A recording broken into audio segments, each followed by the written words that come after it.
Welcome to the Legends and Masters Show, everyone. I'm your host, Tom Wheeler, and I'm very excited to introduce our guest today.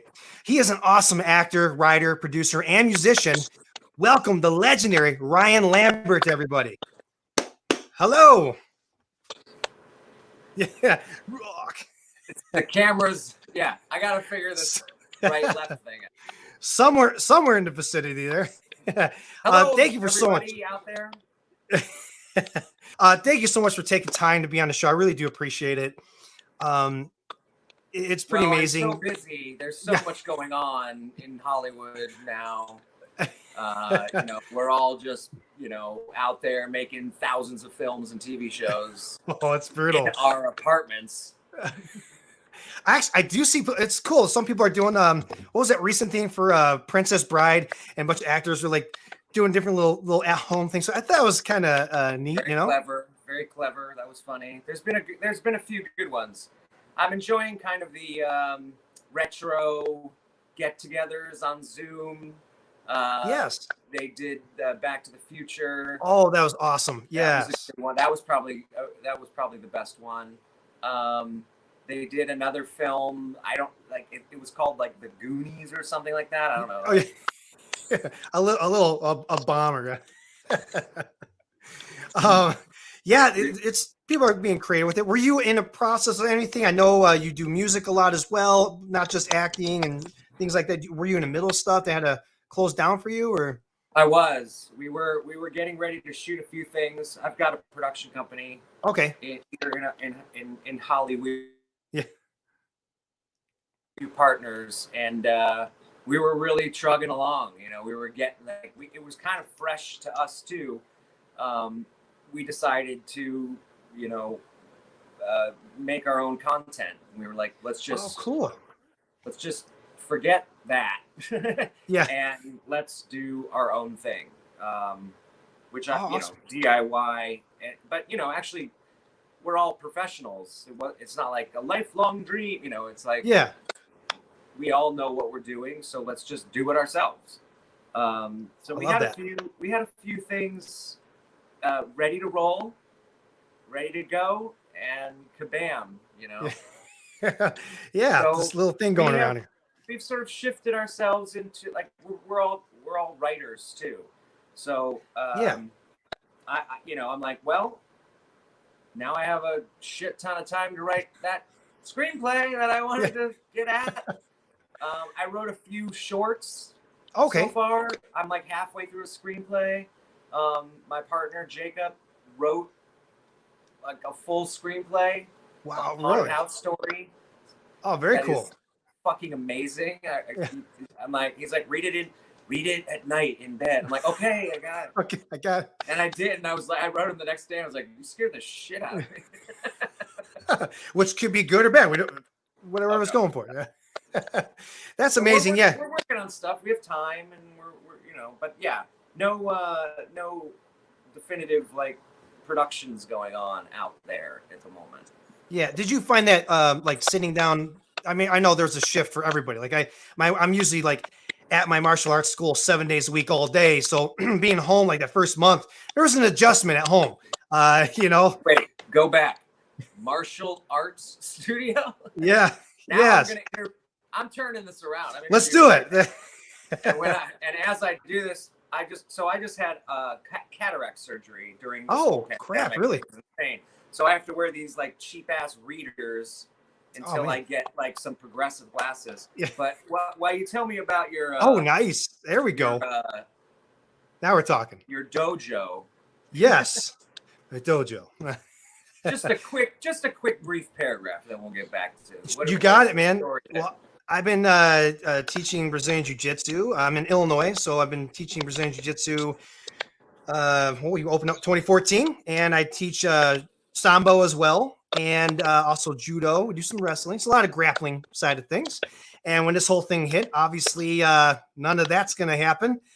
I don't want to be the guy known for passing all this stuff around my neighborhood.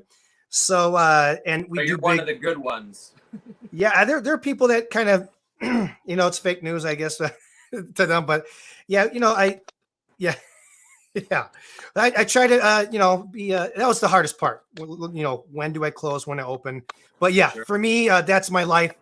All I do is teach people, police officers, so we're not using guns. We're able to grapple or not having to resort to the death stuff. We want to keep it controlled and Absolutely. safer. That's beautiful. So yeah, so that's me in a nutshell. And then being home that first month, my wife's like, but we love each other to death. I was like, you keep going out of here or in another room. It's just so used to me being gone. That adjustment period. She was like, "Can you sleep in the garden tonight?" Yeah, yeah, Like just one night. yeah. Throw me a bone here, so, or not. Oh, Oh, it just Bing got hot in here. I should wear a tie. But yeah, it's an adjustment period. But yeah, imagine like for you, even like riding with that. I mean, I don't know what your normal day was like before. It was sitting down to write. Was that like an adjustment period as well for you? Well, to be honest, I'm kind of like a homebody anyway. Mm-hmm. You want to ride your bike around the park and go to the beach and all that stuff. And if I have time off or I'm not doing anything, I want to sit at home and watch films and write and read and write music and play music. And awesome. I'm good alone. Like, yeah, I don't have. Well, I have a child, but he's 30. Okay. and there's no significant other that's in my immediate space. Oh, okay. So yeah, you feel good. Just homebody. Yeah, I'm just focused on things while being inside, and whether or not that's just like sitting in my fucking underpants watching Touch of Evil or something. Yeah. In the middle of the day, or I actually am productive and get things done, but I never force it. I'm not like that's hard, right? It's like an uphill battle. It's like a lot of writers, like writers write, and I get that, but I don't set a schedule for myself for that because I'm not that kind of person where I say like wake up in the morning, get a cup of coffee, eat eggs, get a bagel, and then get to work. Beep, beep, boop, boop. Like I'm like nothing like force and art. Morning, like take a swig or whatever. Yeah. Now we're awake. And then maybe watch a movie, and then I'm like, oh shit, that's a good idea. Beep, boop, boop, boop. And then I'm at it. Then I go for it. Yeah, usually pushing art is never the easiest results coming out. Let's put it that way. I always say like to get to the end. Get to the end. Just keep going, keep going, get to the end, and then go back and start over. I love that. Yeah, because you're gonna get different things in through it. You don't have to like omit all of it, but just go back and go, oh, that little line is stupid. Yeah. That action doesn't even work. Like, take that out. Oh, wait, no, it works here. Boop. And then, so you just kind of piece it back together. But I'm kind of like a stream of conscious writer where it's like, I don't do outlines. Yeah. Like things like that. It's like just fucking open page, interior, Lambert apartment, whatever. Yes. And then just and just and then just type fade out. And then you're done. You're like, I did it. Yeah. Then you fix it. Then you make it better. So I love this. It's more organic that way instead of like you said, it's very otherwise it's pretty robotic, and some people can, I don't know, what's a good word, like analytically chop their way through it. But I love that. And actually, we talked just a little before we went out live, guys. I said, it's people are getting bored of stuff they're watching. I love what you said though, which is, there's a lot of so many movies throughout history people can be watching now, and actually that is the thing to dive into. Can you recommend a couple good ones you've seen? The fact that I keep seeing people saying like, I finished Netflix, or like there's nothing to watch. Like, what are you fucking talking about? There's nothing to watch. There's 4 trillion movies since the dawn of film and cinema began to watch. Yeah. Where are you even? I don't know what streaming services you subscribe to. Yeah. I don't know if you have actual cable, or there's just like your kids on the roof with an antenna trying to find a signal.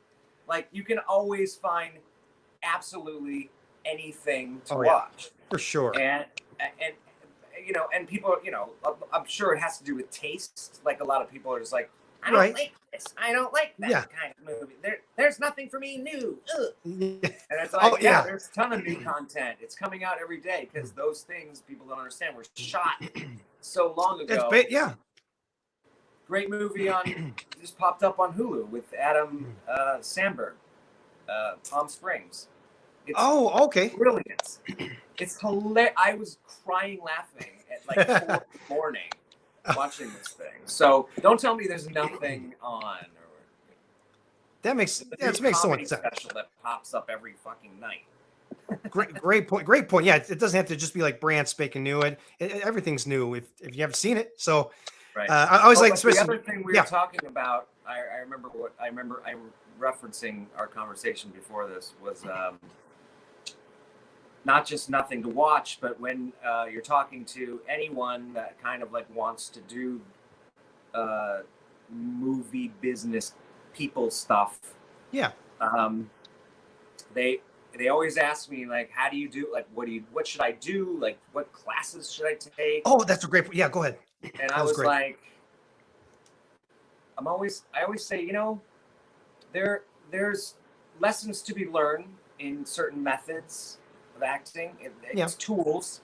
They're tools that you use, and they're very useful. But the umbrella of everything should just always be content. Just devour every film and television show and piece of art, music, just keep it all inside of you and forever, and just continually do it like it's an addiction. Yeah. Oh, and I totally agree. Yeah. They always say the same. I'm like, go watch every Alfred Hitchcock film. Go watch Godard. Go watch Breathless. Go watch go watch Clue, and watch Tim great Curry's ball, yeah. performance. Go watch The Three Amigos. But then right after The Three Amigos, watch Repo Man. Keep it fresh and new and stuff. And then watch Pinocchio. Which is brilliant. Pinocchio's fucking brilliant. That's my favorite Disney movie. Oh, well, I like Peter Pan, but okay, that's another great one. Yeah. But the part about that is they always say the same thing back to me. They go, "Oh, well, I wasn't born yet." Yeah. And I'm like, I wasn't either. You got a great point. I didn't see Casablanca in the theaters, as walking down the street. Like, I'm going to see Casablanca. Excuse me, sir. Take off your fedora if you don't mind. Yeah. Hello. Hello, Dame. That's a great point, though. There's so much good. It's a nickel for your time. Yeah. Hey. Right. Look at Quentin Tarantino. He's kind of like a nerd of cinema, and he always interjects that into the movies. It's. Yeah, there's so much to be to watch and be a part of. Which, by the way, we do have people popping in on this. They think this little movie that you were graciously a part of should be on Netflix and isn't. But Monster Squad, man, one of my personal and many. Some gent. Who is? It's Crossbow or whatever the hell I'm holding. I can't see it that way. Yeah, you got a little. I got the bow and arrow. Yeah, bow and arrow. Man, one of my personal all-time favorite movies, hands down. Even when it was coming up, I know it wasn't as in demand or made a big boom initially, like in theaters. But man, it resonates so well, even to this day. My daughter, we bond over this movie. You probably hear a lot of that. I mean, what's it feel like being a part of something that has that much cultural impact? Well, I didn't know it had until about 2016. Wow. Oh no, 2006. It was even 2006. earlier. Oh yeah, yeah. Andre would say yeah. Was the first time that any of us involved in that film even knew that there was a thing going on. Really? out there. Man. Yeah, we all just kind of went and lived our life. I mean, you know, when you do a film in Hollywood or wherever they're doing a film and it just didn't do well, you're like, okay, what's next? Right. Okay. So wow. And then I went on and I went back to the TV show that I was working on, and then I did a few other films, and then I just said bye. I'm out of here. Oh, no, and I was Jeez. about 20. About 20. Okay. Said bye. So, but yeah. So, and then I just went on. Well, I'm a musician too, so yes, I decided that now my life was going to sort of go along that path. Awesome. And I really just wanted to be a fucking rock star. Well, I mean, you have a little background with that. We'll get into more of that in a second. Sure. I've trained for it my whole life, but it was time. I'm like, okay, enough with the movies and the TV. Let's get on with it. It's time to rock out. Yeah. Yeah. And so I started a punk band. I started 2 punk bands, and then that was onward and onward and onward. Made a bunch of records, moved to San Francisco in 2000. Okay. Made a few records with the band there. Actually 7, I think. Wow. And then in 2006, a guy named Eric Vespi got in touch with me. He worked for Ain't It Cool News. He's okay. Quint. He was Quint on Ain't It Cool News. Jaws reference. Yeah. And he emailed me and he said, "Hey, we're gonna do a screening of The Monster Squad here in Austin at the Alamo Draft House, and we're trying to get some of the cast members to come. It's my favorite movie of all time. Yeah. We actually got a print of it, so it's we're gonna spin it in 35." And I was like, "Who are you?" Yeah. What's going on here? I'm like, "What are you talking about?" And my girlfriend at the time, I told her, she's like, "You were in a movie?" It was that removed from my life. Wow, really? I didn't tell anybody. Like, I wasn't like, I'm a movie star. Yeah. I moved on, man. And I said, "Oh my God, are we doing this? Am I going to go do this?" They're like, "We'll pay for your hotel. We'll get your, flight. And we'll feed you and we'll pour alcohol down your mouth." Yeah. And I'm like, wow. So I'm going to go to this thing that I think I've seen like on, in other films or something like that, where it's just like the lonely old actor goes to the screen. Oh no. Old ass movie. "Hi, I'm here. And thank you all for coming." And then like one guy's like, kind of like, "Oh my God, you're my favorite." Like you sign one autograph and it's over. I went and it was Easter weekend. 2 back-to-back sold out shows. It was a fucking madhouse. Wow, man. Like rock star, right? Oh, dude. I was like, what do you guys, how the hell do you guys know this shit? Yeah. Where have you watched this movie before? So yeah, because to you it was like, to me done, it was right? like I walk past it at a video store and I go, okay. Oh God. Like I'm in San Francisco, like down at my local video store, and I'm like one of those guys, like Tarantino, like talks to people at video stores. Or I worked at video stores. My first jobs were 2 different video stores, so like I have that like camaraderie in Tarantino chatting at videos. So I would chat. They didn't know who I was. They didn't know, and then like someone would walk up and they'd be like, "Oh yeah, here's my movies," and I'd look down and be like, "Oh my God." Like this person has absolutely no idea who's standing next to her. Which is hilarious. Yeah, it is. Yeah, that's amazing. And yeah, it has. I mean, but it has resonated with many, and yeah, it has grown into that cult following, so to speak. And not even that. I mean, it's like throughout the year, let alone every Halloween. It's always being pumped out because it is that good. And we had people typing in, but also previous email questions in. I'll bring those up as we go through because they're great. One is. This guy, I personally think, arguably one of the coolest characters in cinema. How did you what like notes did you have, or what'd you bring? I remember Andre Gower, who played the lead role, Sean. He actually there. Now we're talking. Whoa. But he originally auditioned for the role of Rudy, correct? Andre Gower? So he claims. Okay, so he claims. What kind of directions you have going into it? You know, besides they say just, hey man, look cool. You know. You know, the thing was,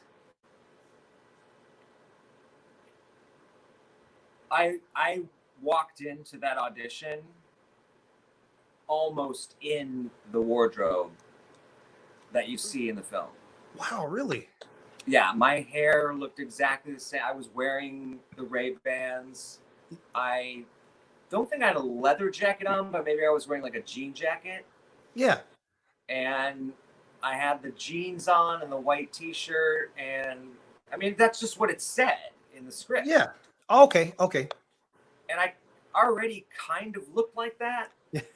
So when I read the script, I was like, huh? Yeah. Okay.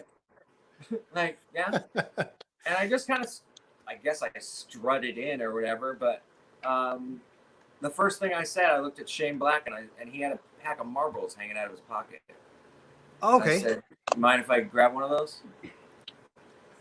He looked at Fred Decker and was like, supposed to give us a kid a cigarette? And then Fred, awesome. I think, if I remember correctly, Fred said, I think we wrote it into the script. Oh, okay. Like, it's there. So, and we did, I think the audition scene was the first scene. Oh, really? Oh, okay. That's amazing. So I did the scene and I went, thank you very much. And I walked out. That's unbelievable. Yeah, and there's another story with the cigarettes when you actually filmed, right? There wasn't there like a different. It wasn't an actual cigarette they gave you initially, correct? Yeah. I mean, I guess we're all old enough now. I don't know if I've ever told this story. Exclusive. You heard it here first, folks. Maybe I did, but I can't remember. Or maybe some convention or something. But I didn't. They put vegetable cigarettes like in a Marlboro pack. Oh. And during the first like few rehearsals, I didn't like them. I was like they tasted disgusting. Oh. And I had already smoked cigarettes in my life at that point. Not like a pack a day or anything, but like I was definitely like the kid behind the bleachers. Like, okay, yeah. They were mostly cloves, but yeah. Oh my God, I'm in therapy right now. Yeah. Whoa. And how did you feel about that, Ryan? Tell me about your mom. Yeah. Yeah. So I went to the prop guy. I believe his name was Bob. And I asked him to pretend like he was putting vegetable cigarettes in the pack, but then actually just give me a pack of cigarettes.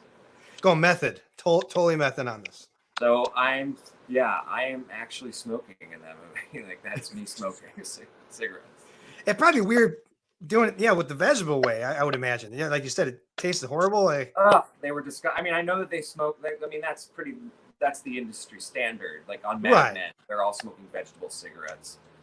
But I just, I probably wouldn't have if I didn't already like smoking. Yeah. So I was like, no, I want an actual cigarette. Hello, I'm like getting into it. Yeah. I love that. Well, yeah, you heard it here, folks. It was the real deal. You're really seeing the full breadth of it going on there. But I think that's a thing that made this movie work so well is the dynamic of the kids or the squad, if you will. Really, really, really well done. What was it like? Because like the creatures, I'll just put a picture up here of the actual monsters. So well done. The creature effects with the Stan Winston studio, which they did some of the best stuff ever. Which I thought, you may know this. I found it out recently that the Wolfman actually is modeled after Stan Winston's face.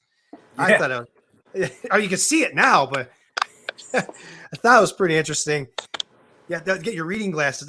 There you go. Fuck the reading glasses. This Yeah. is way cooler. Cool. Yeah, you know, like I didn't know that when I was there. Like they didn't say like, guess what? That's Stan Winston's face, and I'm like, who's Stan Winston? You're right. You know, like, 15 years old. I knew it was. I knew his work or whatever, but like, you know, I wasn't as in awe as I am now. You know, Right. Wow. Yeah, you like, see when later. people say like, "Oh, you worked with Stan Winston," I'm like, I did. Like that's insane. Like It's I'm nuts, freaked out by that. You know, Yeah. like what? I'm like, wait, that was Tom Noonan in the Yeah. thing?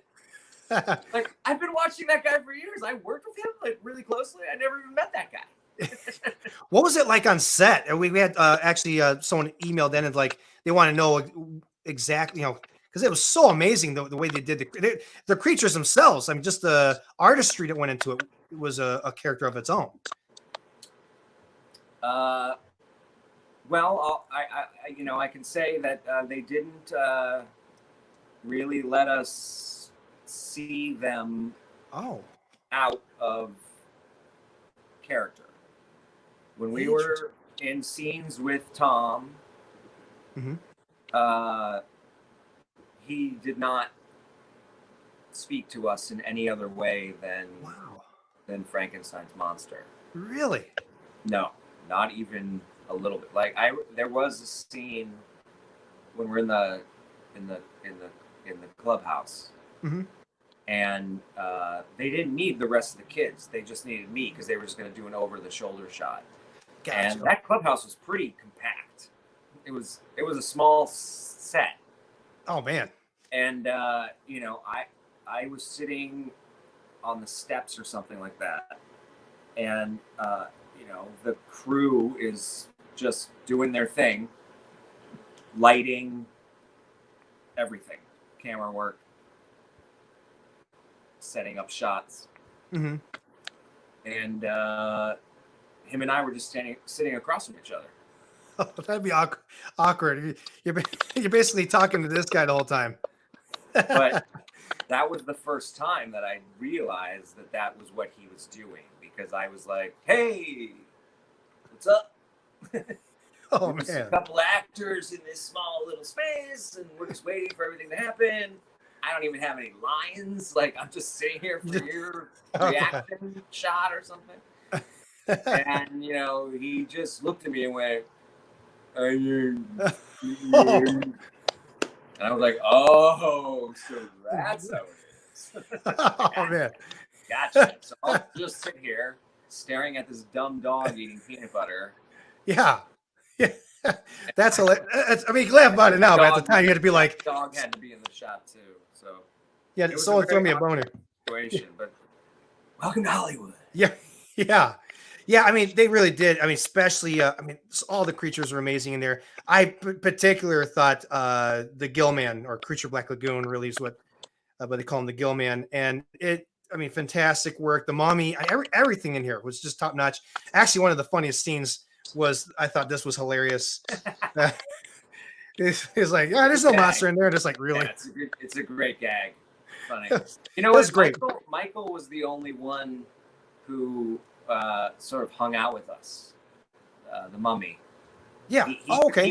He would eat with us, and Michael Faustino, who played Eugene, would like spoon feed him at lunch. He put straws in his mouth, like they were buddies. Oh, that's interesting.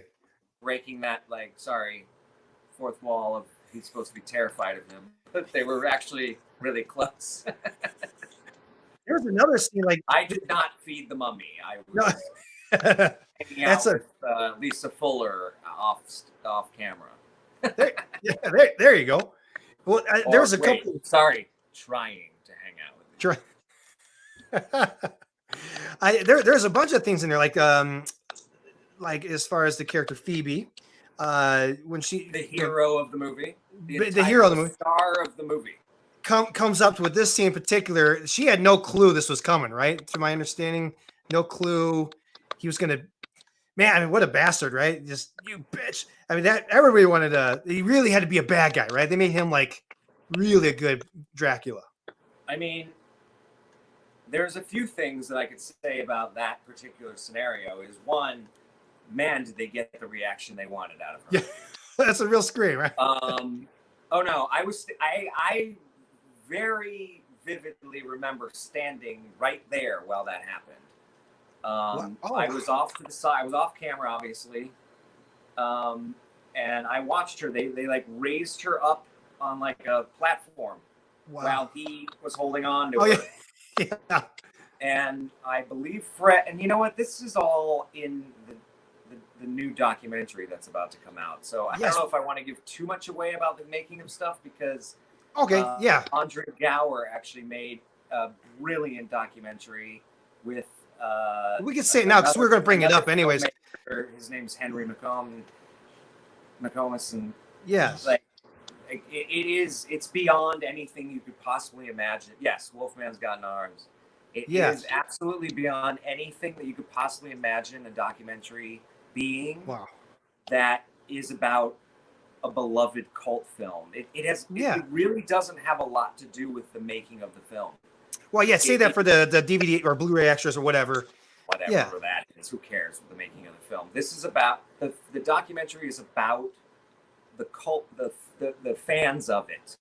Why did this thing become what it is? How do you define a cult film? It would sort of like delve deeper than this is how we made the movie. You know, there's a lot of that. There's a lot of behind the scenes stuff, which is very cool. There's a lot of stories, but a lot of it, a main chunk of it is me, Andre, and Ashley, and her 19-month-old daughter, Ayla, at the time,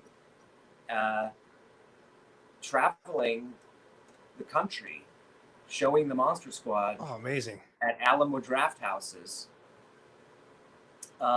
17 cities in 17 days. Wow, man. And we were just on a rampage, but we had the documentary crew following us. That's amazing. So that's the funnest footage in the film. It's like, what are we doing? This is insanity. Why are we doing this? But it was so amazing to see those people at the screenings. Capturing that. My heart every night was just like, I love all of you so much. Like, this is insane that this one thing that I did when I was 15. That was like, I think maybe a month and a half of my life. Oh, wow. That's okay. This? Yeah. That's better than being in the fucking Goonies, man. You're I'm sorry. Put that in quotes at the end. It's amazing. Like, and there's people. We always fuck with the Goonies because it's always the reference. Like, the Goonies. So, like, me and Andre always fuck with the Goonies. Like, that's always a question. You got it. Yeah. Would the Goonies beat the Monster Squad? I'm like, do you mean if we were in a fist fight? Yeah. Because I think I could take them all on myself. We do have people typing in, like, bring the questions coming. We have, especially what you just said with Wolfman's Got Nards documentary. I mean, it's usually documentaries, you just see the fans' perspective, but seeing, that reaction to this, I love to see it, especially talking with you and Andre about this. I've wanted to see it more than ever. Some people are asking how or when will they be able to see this documentary? People ask me that almost every day, and I haven't been able to answer them at all, really. Not secretively, just like I actually don't know. Okay. I will say that I believe something is about to pounce. I don't know for a fact, so don't quote me on that. I know Andre is working really, really crazily hard to get this thing to you guys. Awesome. It's for you. Yeah. We didn't make it to win an Oscar, we wanted you to see it. And you're all in it. That's the That's even better. Yeah. that thing. It's like a lot of you are in it, and I believe that because I think Andre's idea for it was more not just like get it out on Netflix, but because of the people that love it so much are fans of film in general or horror per se. They want the Blu-ray on their shelf. I seriously, yeah. Next for to sure. the DVD or Blu-ray of Monster Squad, they want it in their collection.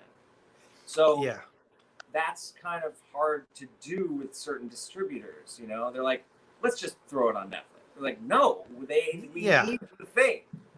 Oh, for sure. For sure. Product. We need the thing so people can, because it's for the fans, and those fans love to have their wall of, it's a collectible. It really is.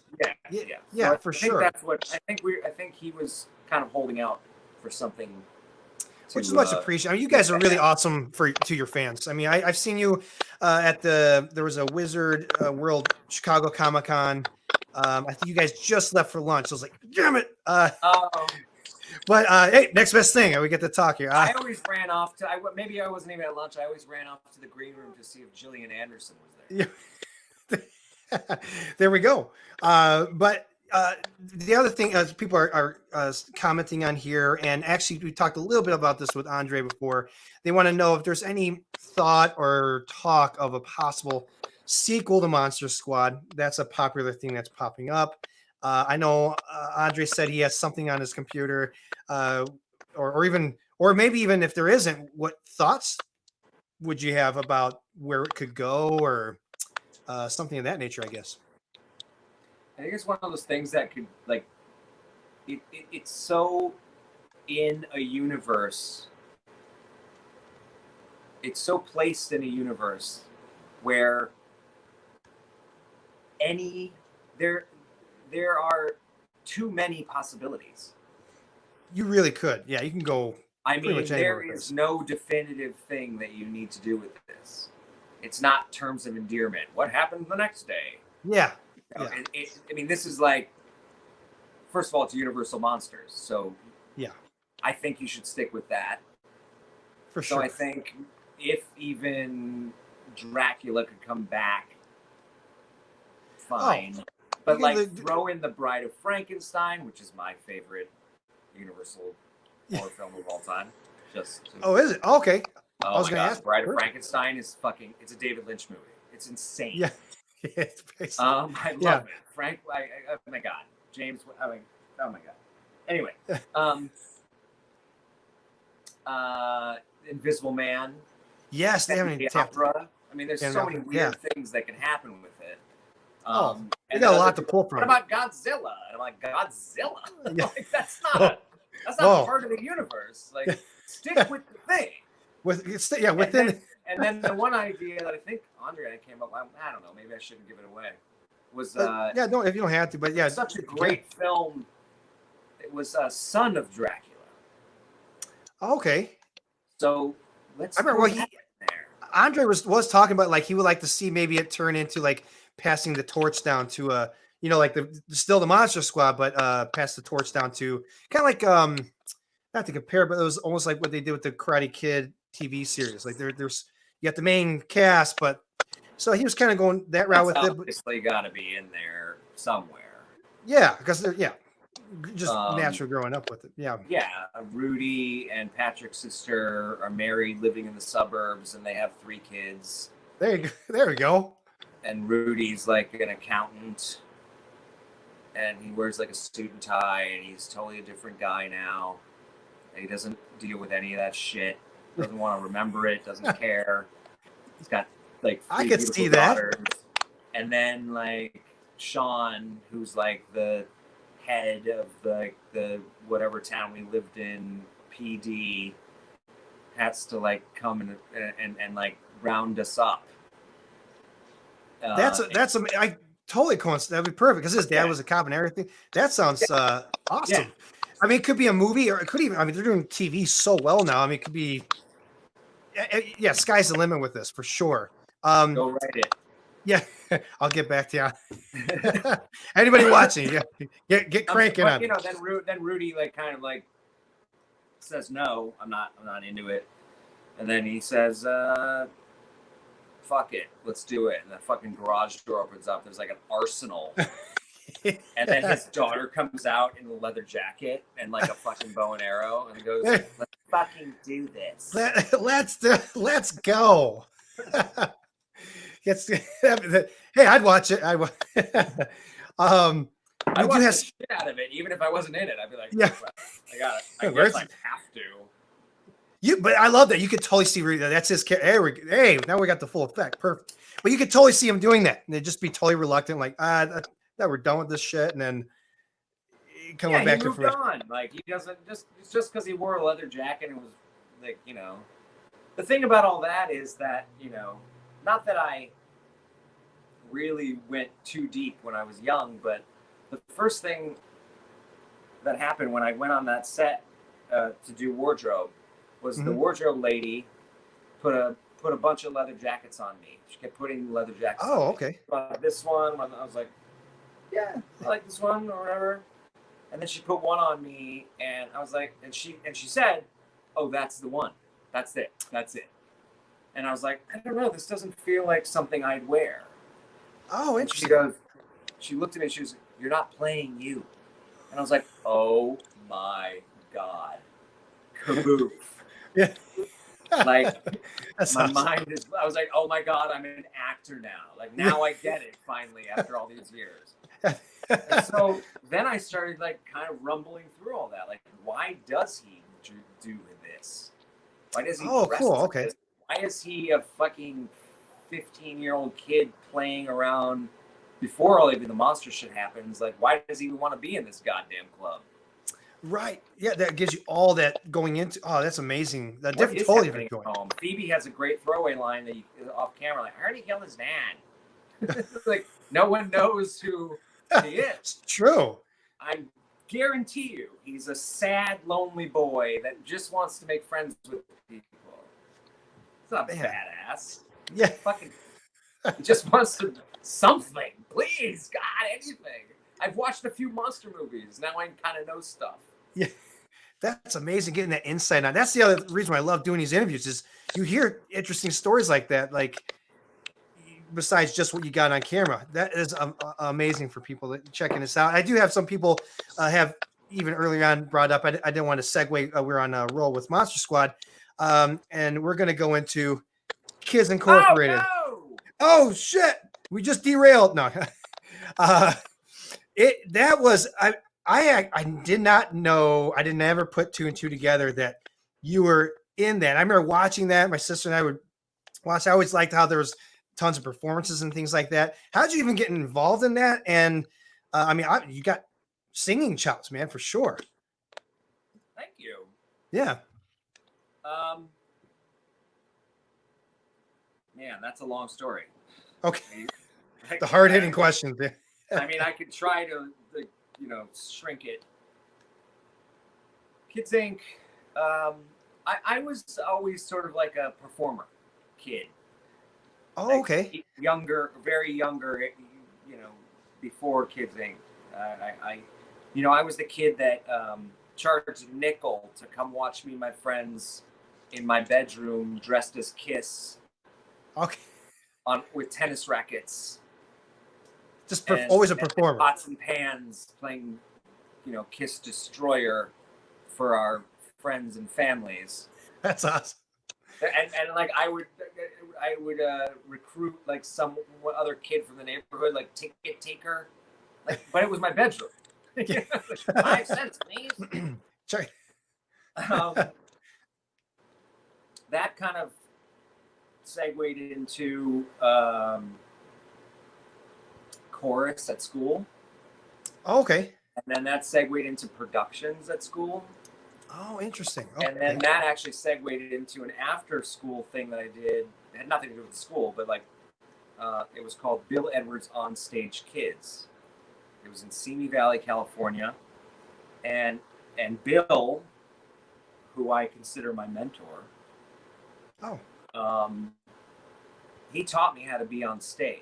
He taught me how to sing and dance. Interesting. It was all Broadway.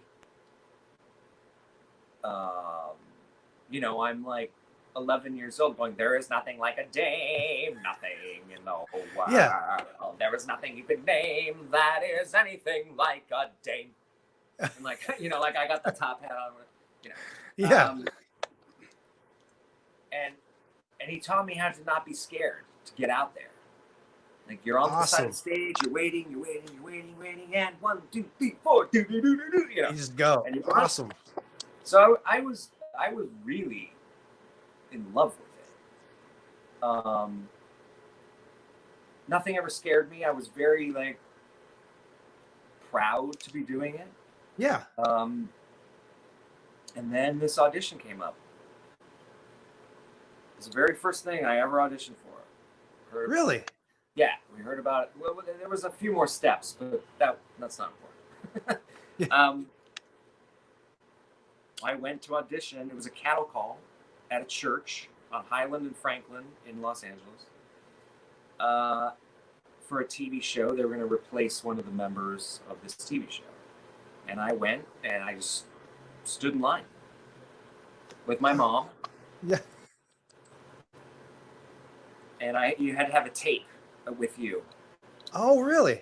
Have a tape with you of like a song you were going to do, but it had to be instrumental so that you can actually be the one singing over it. I see. Interesting. Yeah. So when it was my go, I was wearing like a gray suit. My hair was all spiked up. We're going for the flashbacks here now. Yeah. I'm like, oh my God, hold on, pass that. Yeah. Yeah, this will help out. I'm like, oh, there he is. Oh, that was a little later. That was like later. A little late. And it was my go, and I put the tape in, and it was "Wake Me Up Before You Go Go" by Wham. Really? Wake me up before you go. I'm like trying to dance, and they were like, "Great." And then I went off to the acting coach or whatever, and then we did a scene, and then we did a musical number a little bit, and then I didn't hear from them for like a week. I think they went to Chicago to find someone, another cattle call there. But I just getting a big pull of people. All of a sudden, out of nowhere, my mom came, picked me up at the school, and she was like, "You got that thing?" I'm like, "I got the what?" The what? Huh? She's like, you got the TV show. I have to take you to wardrobe right now. I'm like, oh my God. What? And kabamo, there's that. That's amazing. Unbelievable. How would but you I know, had right? Training already. You know, I already had learned to do what that was, what was acquired of me on that set, you know, like, okay, you're gonna be off stage, and then 2, 3, 4, do, you know, like I knew all that stuff. I knew the lingo. So, I knew all that. I knew how to do that. Wow. Would you say we had that? This was another one that was emailed in, and kind of in the same vein of the conversation. Now, did you? Is that the kind of more Broadway type of performing? Would you say that's what helped carry you through more of your career? Just like something that always resonated with you or stuck with you, as far as being on and things like that? I was never necessarily a theater guy. Like I didn't do. I did theater later on in my life. Okay. As far as plays, like actual like meaty drama plays, but the theater thing did play into my, I guess later on, rock and roll career. Gotcha. But awesome. it lent itself more to being like not a shoegazer type band. I see. Like more like I'm here, baby. Yeah. You know, like, project. Rock and roll. Hey, everybody. Like, you know, there was a Bono factor to it, I guess. There was a, you know, I don't know. I love The Cure, but you know, they just kind of stood there. I see you're saying. Yes. You don't want to watch someone like basically perform a CD. To actually do a performance when I am on stage with a band or something like that, you know, it's more like David. I wish I was David Bowie. But like that's the mindset. Paul McCartney, even, you know, Yeah, Billy put on a Joel, show. something like that. Like someone that's kind of more of a performer than just like listen to my music and I'm just gonna stand Yeah. here. I always tried to make that because I grew up 5 years of my life when I was a kid with fucking confetti going off when we ended the song. Yeah. They're like da da da da da da poof, and like confetti. Yeah, So, a little more show. head, I didn't grow up in a basement like drawing like MAGA or, you know what I mean. Yeah. I'm out here. This is what Perform. I love that. I mean, I used to do, like I told you when we started, I used to be a pro musician, singer, songwriter, perform, and I always respect the guys that put on a show. I never liked. I don't want to watch someone basically play a live CD. Let's put it that way. Right. That's the way I like to word it. Yeah. And that's another thing I love doing these interviews. I learn more and more about the guests than even what I knew. Like I mainly knew obviously from Monster Squad because I was such a huge fan of that, and even telling people about the show. You know, they're kicking different Kids Incorporated fan pages popping in, which is amazing. Real quick, how much say so did you have in like what song you wanted to do? Oh, really? Zero. Just get out there and sing and dance. But that was the other thing I love researching is going into like Kill Moi, things like that. Playing in your band. Oh yeah, there we go. Singer songwriter, recording in the studio. I mean, this is we even talked a little before the show as well about you do more focused on this even before, what was it, 2006 or whatever, when Monster Squad did the big boom again. Man, how much you just love performing, right? It's like this is who you are. It's just one of those things. Like I'm just one of those people where it's in their blood. Like, you know, I'd always like before I'd go on stage, like maybe like the sound guy would come over and say, "Hey, you're on in 5," and I was just gonna go, "Okay." Yeah. And friends around me were like, "Oh my god, are you nervous?" I'm like, "What? Oh no." Yeah. I'm like, why not? You're gonna be in front of a bunch of people like singing. I'm like, I know, that's what I've been doing since I was 8. Yeah. Like, I don't know what you've been doing, but like that's what I've been doing. It just doesn't faze me that way, you know. It doesn't. I don't have that part of my brain that tells me I'm gonna go be a monkey for a half hour or 45 minutes, you know.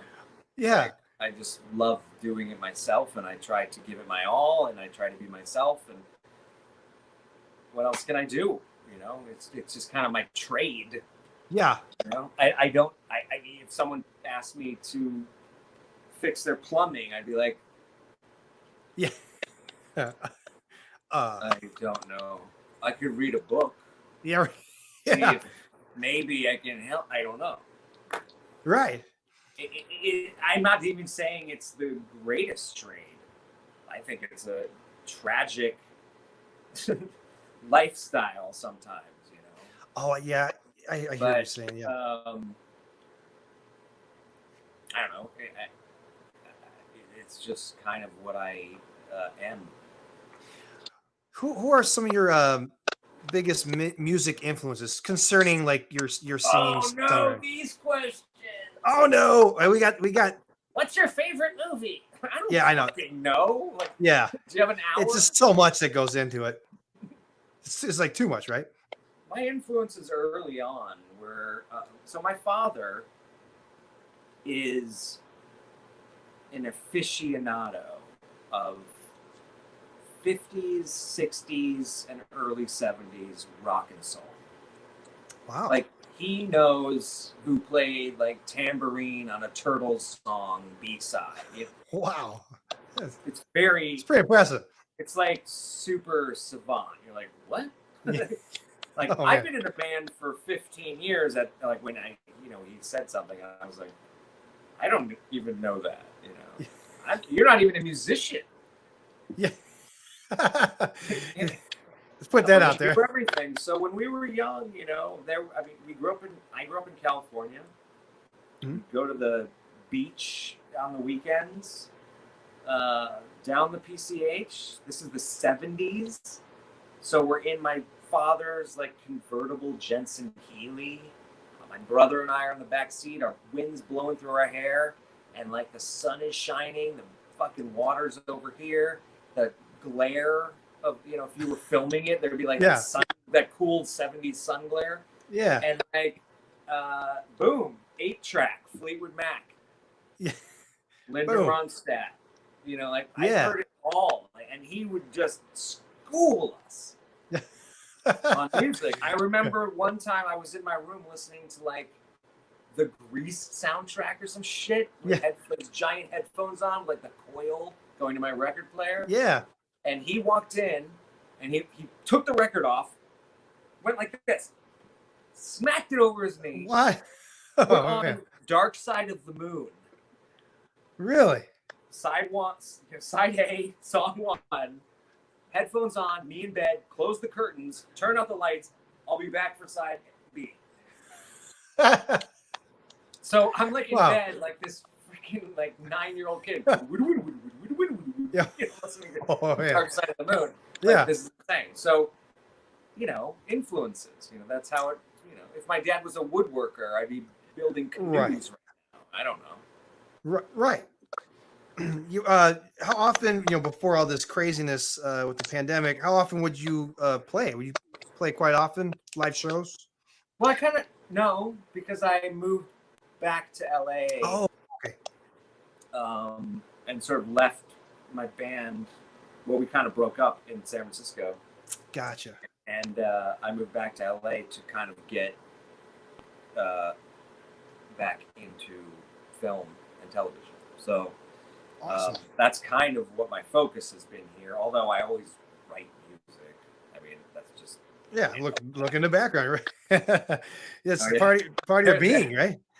Well, can you talk in front of my face, and you know, I mean, you know, a person that like writes music, songwriters. You know, I'm not like I don't play guitar like that. Like I just write music. A person that has been doing it their whole life in that sense.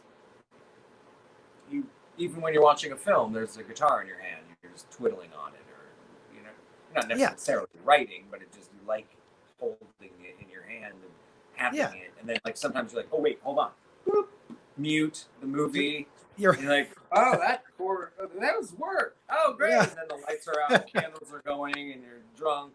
And you're like, I'm writing music, man. Woo! That's how it's done. Morning, like, that song sucks. Yeah. Do you, I mean, I personally, I miss performing a lot, especially my oldest daughter, she's 18 and she's inherited the music gene or whatever you want to call it. But she could sing. She's got this really cool bluesy, jazzy voice. I wouldn't pay to hear me sing, but she is phenomenal. And it's just seeing her play live, you know, when we were able to, man, you just get that itch to just missing performing. Like my question is how much you miss just being on stage and performing? Does she record too? Mm-hmm. Yeah. Awesome. Yeah. Yeah. I was kind of showing them the ropes on that. Luckily nowadays, right? You have pretty high-end equipment at home without spending a gajillion dollars. You can get something decent. Upsides and downsides to that. Yes. There used to be a time when you really had to be fucking great. Yeah. You got a great point. Yeah. Now it's like, I'll just do it here. I got an album out. Yeah. Well, I stink at it, but I'm gonna put it out.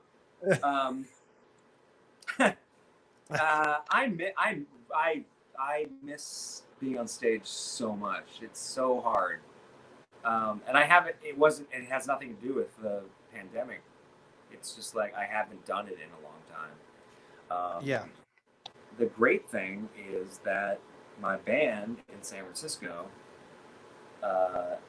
Kill Moi, put out a record, and then after that we kept going and wrote a shit ton of other material. Wow. And actually recorded it all. And it's already okay. It sounded amazing. And maybe like 3 months ago, we pulled it all out and just said, it's done. No, wait. It was in December, I think. I went up to San Francisco to finish 3 tracks. Oh, okay. And then it was done. Wow. And just in the past, I think 2 months, me and a couple other guys in the band, Andrew Burmester and August Churchill, finished it. Like, wow, tightened it up, made it better, and then we had this incredible person in San Francisco, Sean, mix the whole thing, and it's done. Kill Moi is we're gonna have a record come out like in the next 2 months. Wow, that's amazing. During a pandemic, yeah. I've got an 11-song LP being released. That's thank goodness it was like, you know, done, and you got time to tweak it and all that fun stuff. So good. Well, and it's like probably my favorite thing I've ever done musically ever. Oh, amazing!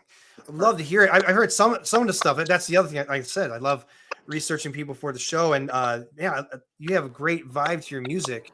It's really different. cool. It's not. Yeah. I don't know if it's so accessible. It's not like poppy, catchy things, but it's also like not just drony. Right. Whatever beat, lyrics. That, you know, like we're actually trying to weave things in and out. And I mean, we have a 4-piece horn section.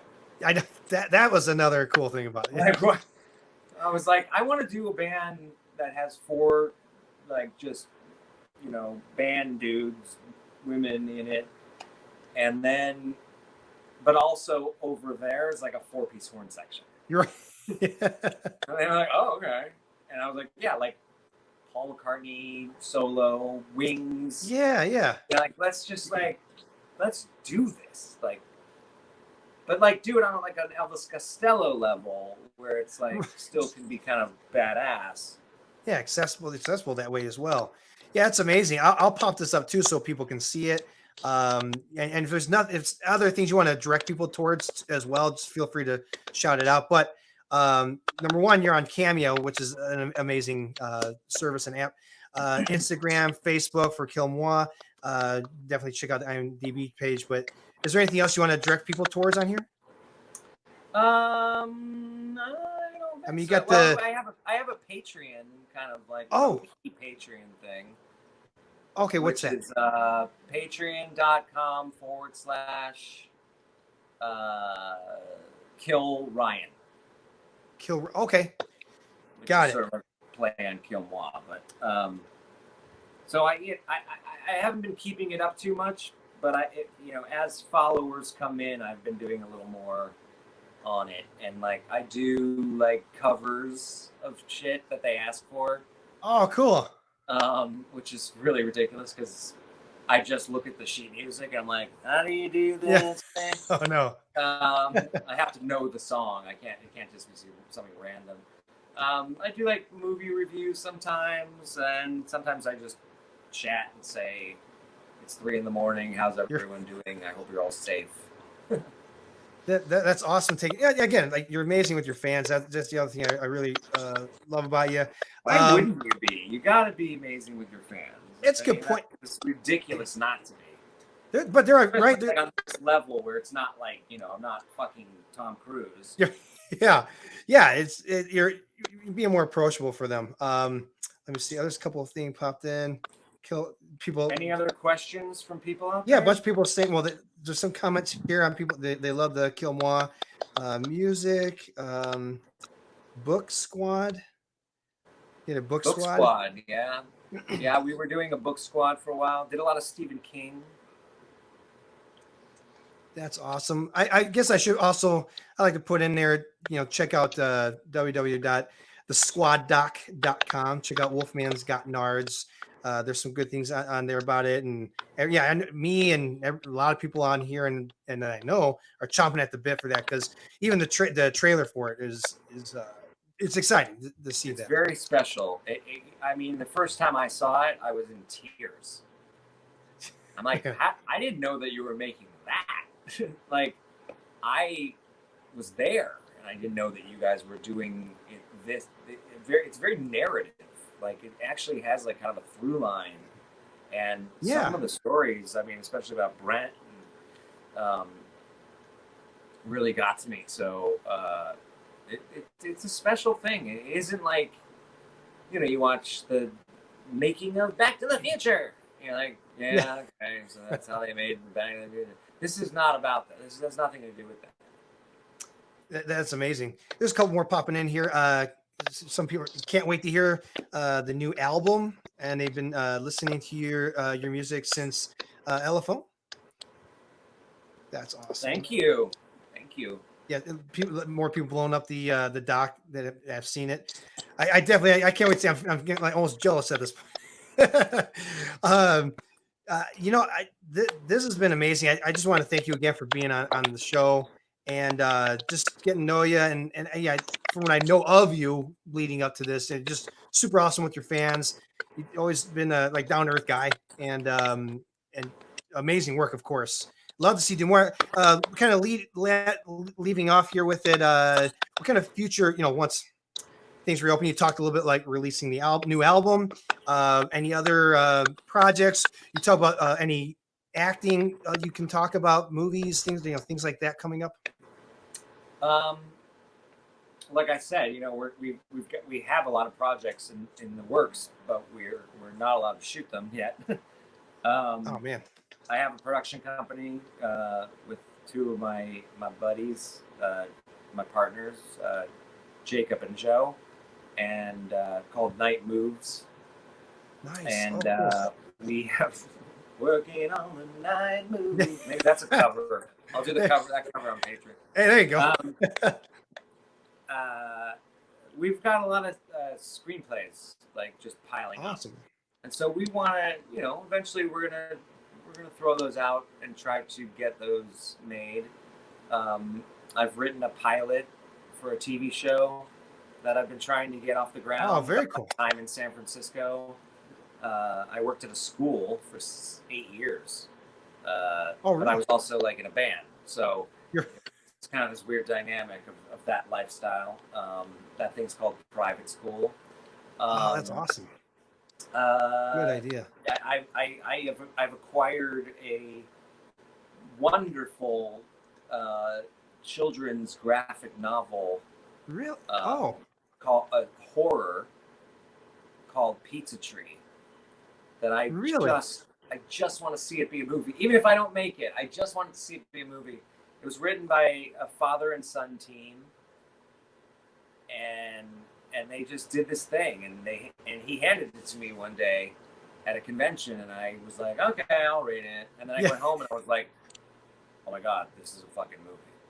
Wow, that's amazing. So I wrote him and I'm like, is anybody making this little film? Does anybody have this? And he said, no. And I said, I want it.